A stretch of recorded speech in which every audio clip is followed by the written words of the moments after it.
Vamos à terceira parte da nossa conversa com o professor Lauro Svensson. Tenho certeza que vocês vão gostar. Se vocês não pegaram desde o início, vou colocar um card aqui em cima para vocês irem lá depois. Assistam até o final e não esqueçam do like. Obrigado.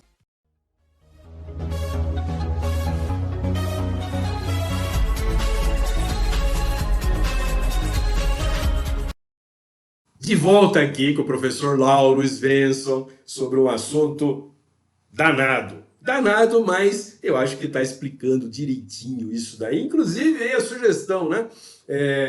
Alunos, pós-graduação, graduação, olha que assunto interessante aqui para fazer monografias em geral. Lauro, mas peraí, você tinha me falado lá no comecinho que tinha uma outra acepção desse termo justiça, como é que é mesmo? Transição. Transição, isso. Como é que é? Conta para nós aí essa segunda acepção. Agora eu fiquei curioso. Sim, a definição que eu apresentei inicialmente é uma definição mais ampla, né? É uma definição lato sensu. Mas existe uma definição um pouco mais estrita que relaciona a ideia de justiça e transição com a doutrina dos direitos humanos, né? E essa que é a definição a miúde utilizada aqui em terras brasileiras. Então, após as duas grandes guerras mundiais, verifica-se todo um esforço da comunidade internacional em responder à tentativa totalitária de tornar os seres humanos supérfluos, descartáveis, através da elaboração de convenções e tratados internacionais sobre direitos humanos, como o senhor muito bem sabe, porque ministra a aula de direitos humanos, né? E também no estabelecimento aí de tribunais internacionais e também mecanismos de supervisão e controle para que essas atrocidades vivenciadas nas guerras não mais se repetissem. E é nesse contexto que passa-se a adotar uma perspectiva da vítima, dotada de direitos subjetivos inatos, como orientadora das ações de justiça de transição, né?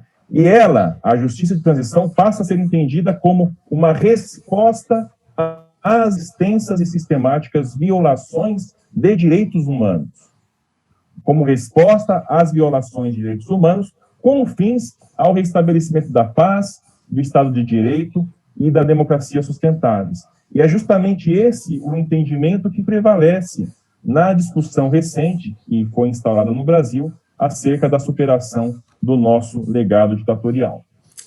Entendi. Inclusive, uma coisa que pode estar acontecendo aqui, né? A gente não lembra nomes, mas, por exemplo, há pessoas que têm uma má fama, né? Pessoas que a história construiu sobre ela um passado sombrio e, eventualmente, ela não vai ser penalizada por crimes, ela recebe até uma indenização, mas não houve uma alteração na história dela. Ou seja, ela continua sendo uma má pessoa. Má, entre aspas, né?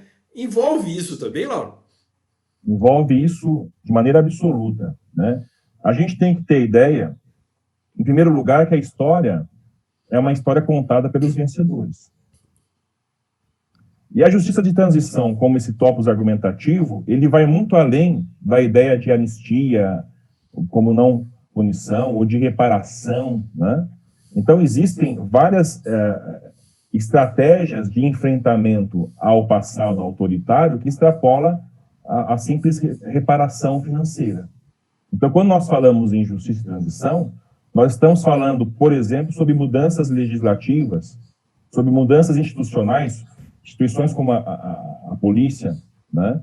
Estamos falando em uma reparação que não é só financeira, mas também uma reparação não financeira, uma reparação moral. Nós estamos pensando em responsabilizações que não sejam apenas de direito penal, na esfera criminal, mas reparações de ordem civil, administrativo e assim por diante. E mais importante, quando falamos de justiça e transição, ao aspecto da memória, ou, entre aspas, da verdade, né, a partir da voz das vítimas. Então, Eu pois fico não. imaginando, né? Me ocorre agora aquela cena daquele menino, daquele jovem chinês que ficava na frente do carro blindado lá, né? E o carro tentava ir para cá, ele ia para lá. Eu fico imaginando, né? Aquela cena rodou o mundo, né? Eu fico imaginando como que ele foi tratado pelas autoridades do país dele, tendo cometido esse ato de afronta ao regime político, né? Como ele foi tratado lá? Qual que é a história? Eu realmente não tenho mais notícias, né? Qual foi a história desse menino? Ele, afinal de contas, para quem está do lado de fora, né? Ele cometeu um ato de heroísmo, né? Mas para quem está do lado de dentro, talvez não, né? E se os agentes do Estado chinês que cometeram algum tipo de crime contra ele, na prática, ficaram impunes, mesmo que em tese contrariasse a legislação criminal vigente na própria China, no próprio Estado na época. Então, o que acontece? Após a mudança de regime, se houvesse, teria que pensar, o que se fez a esse rapaz? Alguém praticou algum crime? Quem é responsabilizado por esse crime? Qual a verdade que a gente vai agora, qual narrativa de verdade e de memória a gente vai apresentar e tentar preservar? Quais as mudanças legislativas e institucionais necessárias para que isso não mais se repita? E assim por diante. Então, a justiça de transição, ela engloba tudo isso, essa discussão sobre atrocidades históricas praticadas contra negros, contra indígenas, contra certas minorias, pelo Estado, por agentes que extrapolam as suas funções legais e que, por serem agentes do Estado, não são punidos, não são responsabilizados e não há uma devida reparação. Até porque muitas dessas questões, né, não foram feitas ao arrepio da lei. Fazia parte da lei, né? Eu me lembro que numa conversa que eu tive aí algumas semanas atrás com o professor Everaldo, né, e ele usou esse exemplo da Alemanha, né?